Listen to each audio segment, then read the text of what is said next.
বিসমিল্লাহির রহমানির রহিম। আসসালামু আলাইকুম। Welcome to Sumi's kitchen and craft.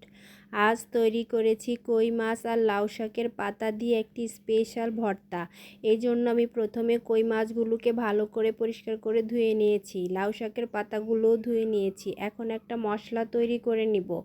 রসুন বাটা, আদা বাটা, জিরা বাটা, হলুদের গুঁড়ো, লবণ, মরিচের গুঁড়ো, ধনিয়ার গুঁড়ো, এই মশলাগুলোর সাথে সরিষার তেল অ্যাড করে মেখে নিব।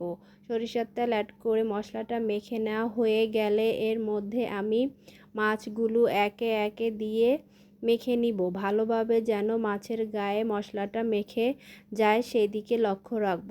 মাছগুলোতে মশলাটা যখন ভালোভাবে মেখে নেওয়া হয়ে যাবে এ পর্যায়ে সেই আগে থেকে পরিষ্কার করে ধুয়ে রাখা যে লাউ শাকের পাতাগুলো, সেই পাতাগুলোতে আমি একটা একটা করে মাছ দিব, দিয়ে তারপরে ভালোভাবে মুড়িয়ে নিব। দেখেন, এটা বলার কিছু না, এটা দেখে নিলেই আপনারা বুঝতে পারবেন। বড় পাতা হলে হয়তো বা একটাতে হয়ে যাবে।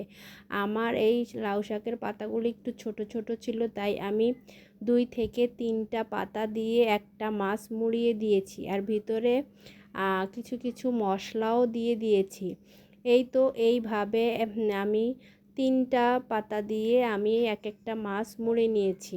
এছাড়া বাকি যে পাতাগুলো থাকবে সেগুলো আমি এর মধ্যে অ্যাড করে দিব। এই তো আমার সবগুলো মাছ শাক দিয়ে মুড়িয়ে নেওয়া হয়ে গেছে। এখন একটা ছোট হাঁড়িতে শাক দিয়ে মুড়িয়ে নেওয়া মাছগুলো নিয়ে নিব, আর একটা বড় হাঁড়িতে পানি গরম করে নিব। সেই মাছের শাক দিয়ে মোড়ানো মাছগুলো ছোটো হাঁড়িতে নিয়ে আরেকটা ঢাকনা দিয়ে ঢেকে, আর বড় হাঁড়িতে যে পানি দিয়েছি তাকেও একটা ঢাকনা দিয়ে ঢেকে দিব। কিছুক্ষণ অপেক্ষা করব। যখন একটু 10 মিনিট পরে আমি আবার ঢাকনা উল্টিয়ে দেখব।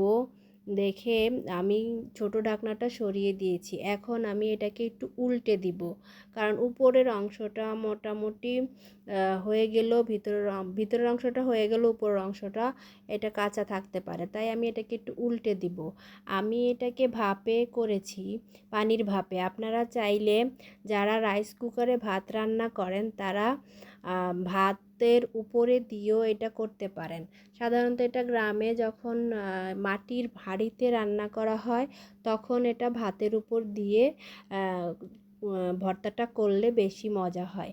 কিন্তু আমরা যারা রাইস কুকারে ভাত রান্না করি তারাও চাইলে ভাতের উপর দিয়ে করতে পারেন। এই তো আমার শাক আর মাছটা সেদ্ধ হয়ে গিয়েছে। এখন একটু গায়ের পানিটা টানার জন্য কড়াইতে ভেজে নিয়েছি। এই তো এই পর্যায়ে আমি মাছের কাঁটাগুলো ভালো করে বেছে নিব, কারণ এটা আমি হাত দিয়েই মেখে নিব। এই তো আমার ভর্তাটা তৈরি হয়ে গিয়েছে। এটা খেতে কিন্তু দারুণ মজার হয়েছে। আজ এ পর্যন্তই। সবাই ভালো থাকবেন, সুস্থ থাকবেন। আসসালামু আলাইকুম। আল্লাহ হাফেজ।